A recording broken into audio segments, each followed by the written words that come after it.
এর মধ্যে গুতাগুতি শুরু হয়েছে কৌমি একজন আরেকজন আকীদা নিয়ে। কৌমিতে যারা লেখাপড়া করে দাওরা পর্যন্ত পড়ে ওদের আকীদা নিয়ে প্রশ্ন করার সুযোগ আমার জানা মতে থাকার কথা না। তারপরেও কেন? তারপরে হলো এটা একজনের বক্তব্য, হয়তো তারা শুনে নাই অথবা বোঝার শক্তিই তাদের হয় নাই, যে কারণে তারা বিভিন্ন সময় বিভিন্ন মন্তব্য করে নিজেদের মধ্যে ফাটল সৃষ্টি করার চেষ্টা করে। তা আমরা মনে করি আজকে দেখেন বাংলাদেশ জামাত ইসলামী এরা যে পরিমাণে মাঠে কাজ করে, যে পরিমাণে মেহনত করে, তার যদি অর্ধেক বা 4 ভাগের 1 ভাগ মেহনত আমরা করতাম তা আকীদা নিয়ে এখন সেমিনার করার প্রয়োজন আমাদের পড়তো না। আমরা আমাদের জায়গায় বসে আছি, কে দাওয়াত দিব, কোথায় দাওয়াত খাবো, কোথায় দাওয়াত দিলে আমাদের মধ্যে তো অনেক রোগ ঢুকে গেছে, ভাইরাল কেমনে হওয়া যাবে এই চিন্তা করি, কিভাবে সুর দিয়া মানুষকে একটু খুশি করা যাবে সেই চিন্তা করি, কিভাবে টেকনিকে কিছু পয়সা বেশি আদায় করা যাবে সেই চিন্তা করি। এই চিন্তা আমরা করি না যে আমাদের দায়িত্বে আল্লাহ পাক যে আমাদেরকে দায়িত্ব দিয়েছেন, আমাদের দায়িত্ব আছে মানুষকে দিনের পথে আনা, তাদের আকীদা সহি ঠিক করা, আকীদা ঠিক করা, হাজারো দায়িত্ব আমাদের আছে। দায়িত্ব চিন্তা আমরা কেউ করি না, শুধু কিভাবে ভাইরাল হওয়া যাবে, কিছু টাকা কামাই করা যাবে এটার চিন্তা করি, এবং এটাও চিন্তা করি না আমার নিজের আমল আখলাক ঠিক হবে কেমন, এই চিন্তাও আমরা করি না। তা আমি আজকে যারা রাবেতার সাথে সম্পৃক্ত আছেন, আল্লামা মামুনুল হক সাহেব, আব্দুল বাসেত খান সাহেব, আমার দোস্ত খালেদ সাইফুল্লাহ আইয়ুবী এবং হাসান জামিল সাহেব, তাদের দিকে তাকান। যদি সব কিছু ঠিক করতে চান তা তাদের আমলের দিকে তাকান, তাদের এলেমের দিকে তাকান, তাদের চালচলনের দিকে তাকান, তাদের সব কিছু অনুসরণ করেন, তাহলে আশা করি আপনার আমার সব ঠিক হয়ে যাবে।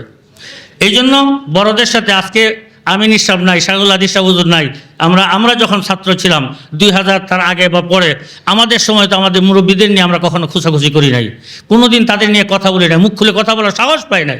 আর আজকে ছোট ছোট বাচ্চা যারা তাদের পশমের তুল্য হবে না, তারাও তাদেরকে নিয়ে ফেসবুকে লেখালেখি শুরু করে। এটা চরম দৃষ্টতা, এটা আমাদের ইজ্জত সম্মান, আমাদের অবস্থান নষ্ট করে দেওয়ার অবস্থা। এই জন্য আমি আপনাদেরকে বলবো, আপনারা নিজের জিম্মাদারি নিজে পালন করবেন, এবং যে জিম্মাদারিতে আছেন, বিশেষ করে মুসল্লিদের অনেক হক। আমি যতদিন ইমামতি করেছি, আমি প্রতি বছর আমি চেষ্টা করতাম আমার মুসল্লিদের সকালবেলা কোরআন শরীফ নিজে পড়াইতাম বিনা পয়সা। আমরা কখনো মুসল্লিদের কাছে কিছু পাবার আশা করি নাই।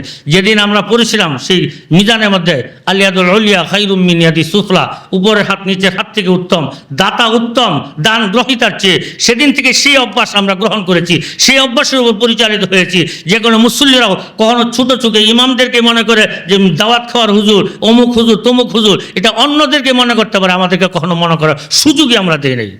এই জন্য আমি আপনাদেরকে বলবো যে নিজেদের অবস্থান তৈরি করেন, নিজেরা চাকরি করেন, খেদমত করেন, এর পাশাপাশি একটা ব্যবসা শুরু করেন এবং সমাজের সাথে সম্পর্ক করেন। আজকে যে ঈমান নিয়ে আজকে আমরা সমস্যা পড়তেছি, আজকে দেখেন হাজারো আলোচনা হয়েছে, সব আলোচনা শুনছেন যে হিজবুত তাওহীদ এরা ঈমান ধ্বংস করে দিচ্ছে, মানুষ তাদের কাছে বিরতেছে। কেন? আমাদের দাওয়াত নাই, তাদের দাওয়াত আছে। আজকে আহলে কোরআন তাদের দাওয়াত আছে, আমাদের দাওয়াত নাই, যেখানে তাদের দলে বুঝতেছে। এরকম আহলে হাদিসের কথা বলেন, আহলে হাদিসের দাওয়াত আছে, আপনার দাওয়াত নাই, তাদের লিখনি আছে, হাজার হাজার বই পুস্তক মার্কেটে তারা দিন রাত ছাড়তেছে, হাসরা মিশা যা হোক, কিন্তু তারা করতেছে, আমরা করতেছি না। তা আমরা আমাদের জিম্মাদারি থেকে পিছনে আসি বিদায় আজকে আমাদের সমস্যা দিন দিন বাড়তেছে। এমন একটা দিন আসবে শুধু আফসোসের হাত উড়োতে মারতে হবে, কোনো লাভ হবে না। এই জন্য আজকে থেকে আমরা সংকল্প গ্রহণ করি, যার যার জায়গা থেকে আমরা চেষ্টা করি, আমাদের মুরব্বীরা যত আলোচনা করেছেন প্রত্যেকটা আলোচনা আমরা ধারণ করি এবং এটা কথা বলবেন। আমি ছোট্ট 2-3টি কথা বলি। একটা কথা আমাদের হুজুর বলেছেন, যেমন ফিরসাহ হুজুর বলেছেন দাওয়ার ব্যাপারে। আমি বলবো এখানে যারা আছেন সকলেই তো কোনো না কোনোভাবে রাবেতের সাথে জড়িত আছেন। কেউ হয়তো মসজিদের ইমাম, কেউ হয়তো খতিব, কেউ হয়তো মাদ্রাসার উস্তাদ, কেউ বা মোতামিম।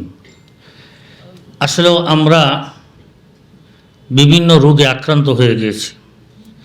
সমস্ত জিনিসের ভিন্ন ভিন্ন কোর্স থাকে, আকীদার কিন্তু মাদ্রাসার 2-1টা কিতাব ছাড়ার কোনো কোর্স নাই, না স্কুলে আছে, না কলেজে আছে, না ইউনিভার্সিটিতে আছে। সারা দুনিয়ার সকল মানুষের সকল কাজের একটা দাওয়াত থাকে। কিন্তু আমরা এই যে মাদ্রাসার জিম্মাদার যারা, কুল্লুকুম রাইন ওয়া কুল্লুকুম মাসউলুন আন রাইয়াতি, আমরা যারা জিম্মাদার, আমরা কি জিম্মাদারি পালন করি? ইমাম যারা, তারা কোনো মতো 5 ওয়াক্ত নামাজ পড়ারই দায়িত্ব শেষ করে ফেলি। খতিব যারা, তারা কোনো মতো জুমা পড়াইতে পারলে দায়িত্ব শেষ করে ফেলি। অথচ এই জিম্মাদারি আপনার মসজিদের মুসল্লি, এলাকাবাসী, এদের আকীদা সহিশুদ্ধ হওয়ার পিছনে আপনার আমার কোনো মেহনত আছে?